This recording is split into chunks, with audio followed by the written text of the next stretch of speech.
Bonjour, je me présente, je suis Éric Tissier, je suis auto-entrepreneur en service à la personne. Je fais de l'assistance informatique à domicile auprès des particuliers exclusivement. Je me permets de réagir rapidement suite à cette mesure sur l'abaissement du seuil de TVA pour dire ô combien c'est une mesure totalement catastrophique pour bon nombre d'auto-entrepreneurs. Je m'explique. Premièrement, déjà, le métier en service à la personne est attaqué systématiquement chaque année pour des motifs totalement inexacts du fait, je schématise, que les clients auraient les capacités financières d'avoir une assistance informatique à domicile sur le fait qu'ils auraient de l'argent et pas besoin d'avoir un crédit d'impôt. Donc systématiquement, on est obligé de revenir dessus auprès de la fédération pour qu'elle puisse signaler qu'on a des clients comme tous les autres et qui peuvent avoir une assistance au même titre que les autres. On a aussi bien des gens plus aisés que des gens moins aisés. Entre parenthèses, les gens aisés représentent à peu près 10 à 15% de ma clientèle et pas plus. Je ferme ce chapitre sur ce point-là. Je me permets de réagir par rapport à ce seuil abaissé à 25 000 euros.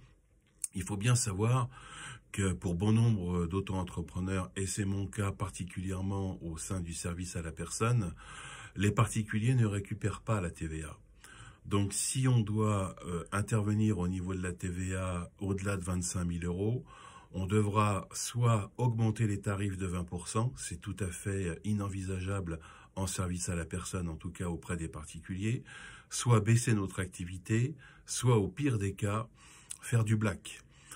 C'est quand même le comble que l'État nous pousse à faire du black pour pouvoir survivre en tant qu'auto-entrepreneur. Donc j'ai pas du tout l'intention de faire du black, on se voit pratiquement contraint de le faire. Moi je voudrais simplement revenir sur une précédente vidéo qui avait été faite pour défendre ce métier en service à la personne. C'est qu'on nous accuse de faire des fraudes, d'être beaucoup plus sujet à la fraude en tant qu'auto-entrepreneur. Moi, je demande à l'URSSAF si on pense qu'on fait des fraudes, qu'elle vienne nous contrôler. Nous, on demande que ça, d'être contrôlé et de prouver qu'on est fiable, que nous ne sommes pas des voleurs et que nous n'avons pas intention de gruger ni l'État ni nos clients. Donc tout est à disposition, la comptabilité, les factures, le logiciel de comptabilité, les déclarations auprès de l'URSSAF.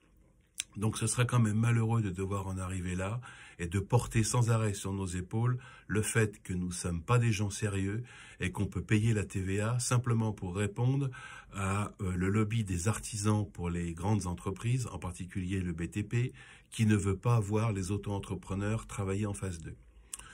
Donc je demande vraiment à l'État et à nos parlementaires, sénateurs et députés, de bien reprendre en compte cette loi et de voir ce qu'elle impacterait pour nous, tous les auto-entrepreneurs. Je vous remercie de m'avoir écouté.